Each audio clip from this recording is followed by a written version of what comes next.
ඈත අතීතේ කුරු රටේ ඉදිපත් නුවර විදුර නම් වූ මහා පණ්ඩිතවරයෙක් වැඩ වාසය කළේය. ඔහු ධර්මය දේශනා කළේ සවන් දෙන සියල්ලන්ගේව සිත් සතන් පහන් කරමිනි.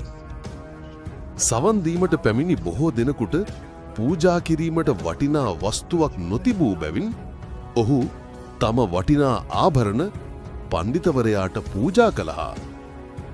මෙම දානමාන වලින් එම රාජ්‍යයේ රජුට විශාල ආදායමක් ලැබිනි. එකල රජුන්ගේ විනෝදය සඳහා දාදු කෙලිය නම් සූදුව පැවැත්විනි.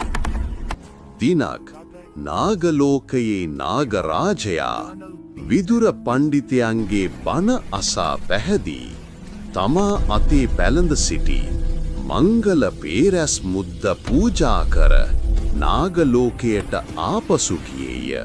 නාරජුන් ආපසු පැමිණි පසු ඔහුගේ බිසව වූ විමලා දේවිය අතේ මුද්දන දැක ඒ පිළිබඳ විමසුවාය. කෝ ඔබතුමාගේ මගුල් මුද්ද?